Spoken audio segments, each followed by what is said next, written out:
nakatagpo kami na magandang flowers. Napasama na din. At ito, pauwi na ako ng Mabulang. Nakapigil na lang ako kasi ang ganda ng kapaligiran. Sobrang sarap. Kaya kahit pa sabihin mo nandito lang ako, wala akong nagawa. So, na-enjoy ako dun sa kapaligiran habang bumabiyahe. Hindi ko nararamdaman yung biyahe kasi kahit na malayo, mainit.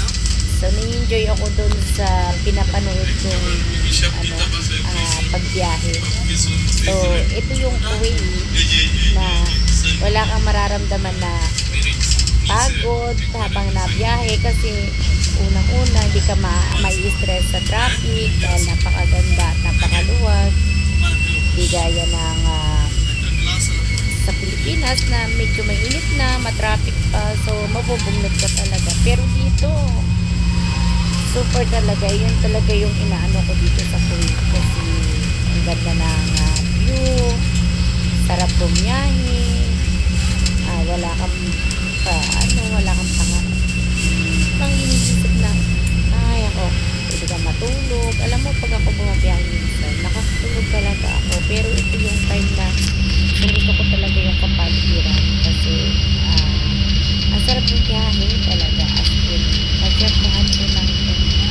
Kaya yun, ganun na lang tayo palagi nag-iba for free stress.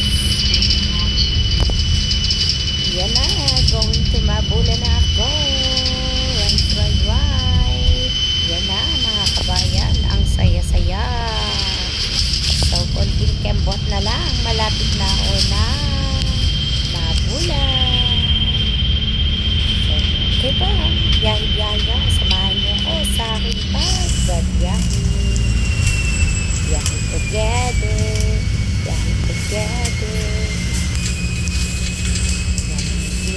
Skip ko na lang kasi nga hindi ko malayo-layo, pero ganun talaga. Kala mo yung binabiyahe ko is napakalapit na.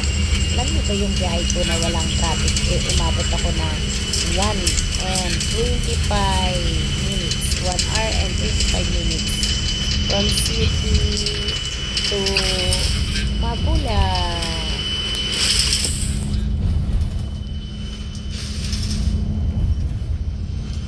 Hindi ko na alam kung ano sasabihin ko, kaya medyo makakatulog siguro ako, pero diretso ang aking pag-video. Sige, samahan nyo ako mga kabayan. Papasyal ko kayo at ituturo ko kayo sa street. Yan po ang Road Turkey. Samahan nyo ko. Pabalikan ko po kayo maya-maya.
O yan mga kabayan, nagbabalik ako. Oh my God, nakaiklip talaga ako ng maayos.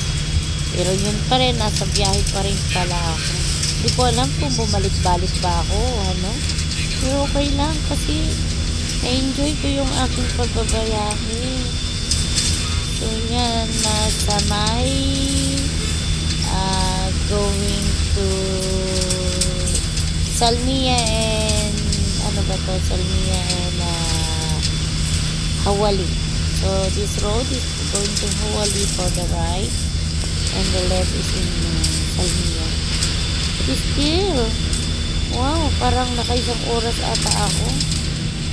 Ang layo-layo pala ng biyahe ko. Pero, parang masarap pakiramdaman kasi bukod sa malamig na yung aking sasakyan, o diba may sasakyan ako kahit bus, para akong nagre-relax lang dahil tinan mo naman, kahit kayo makakapagsabi ng ang ganda ng tanawin sa daan, diba? Hindi kayo may hilig magbiyahe-biyahe. Tapos, bukod doon, napakamura pa ng pamasahe. Yung haba ng aking binyahe, alalanin nyo kung magkano lang. 250 pills. O, diba? Parang katumbas lang ng magkano ba yung pera natin doon. Kaya, basta kayo na nakakaalam doon, lalo na yung mga nandito sa Kuwait. So, alam nyo na. Pero, 250 pills at 350 pills pala kasi nakaano ako sa city bus. Yun. Dahil nandito ako sa double decker. So, ang ganda, diba? Kaya, hi! Again, tulog. Tulog na naman. Siguro bago ako gumising, nasa Mabula na ako. Uy, wait. Malapit na pala ako ng Mabula. Teka lang, eto na. Eto na, guys. Mabula na.